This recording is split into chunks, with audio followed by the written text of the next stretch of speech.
Hi అండి, అందరికీ నమస్కారం అండి. ఫ్రెండ్స్, ఇప్పుడు అందిన వార్త.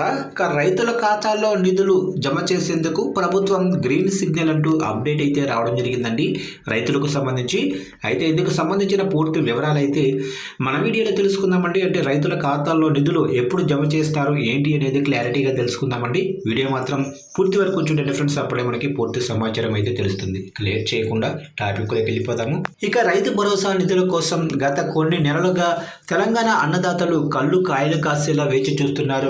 గ్రామ పంచాయతీ ఎన్నికలు పూర్తయిన తర్వాత రైతుల అకౌంట్లలో డబ్బులు జమ చేస్తామని రేవంత్ రెడ్డి సర్కారు చెప్పగా, ఆ తర్వాత మున్సిపల్ ఎన్నికలు కూడా వచ్చాయి.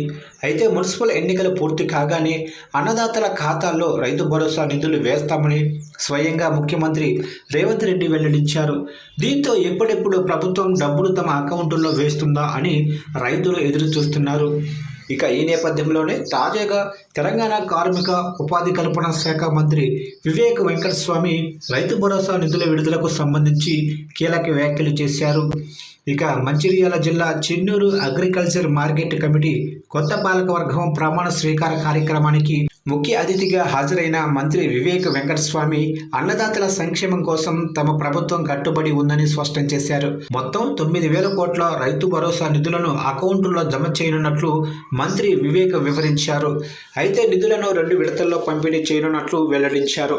ఈ నెలాఖరులోగా 4,500 కోట్లు రైతుల ఖాతాల్లో వేయనుండగా మిగిలిన 4,500 కోట్ల నిధులను వచ్చే నెలలో జమ చేయనున్నట్లు తెలిపారు. ఇక అదే సమయంలో రాష్ట్ర ప్రజల ఆరోగ్యాన్ని దృష్టిలో పెట్టుకొని రేషన్ కార్డు లబ్ధిదారులకు సన్నబియ్యం పంపిణీ చేస్తున్నట్లు మంత్రి వివేక్ వెల్లడించారు. రాష్ట్రంలో సన్న వడ్లు పండించి 90% అన్నదాతలకు ప్రభుత్వం నుంచి బోనస్ అందిస్తున్నట్లు తెలిపారు. రైతుల నుంచి ధాన్యం కొనుగోలులో ఎలాంటి ఇబ్బందులు లేకుండా ఐకేపీ DCMS కేంద్రాలను పర్యవేక్షించాల్సిన బాధ్యత మార్కెట్ కమిటీలపై ఉందని పేర్కొన్నారు.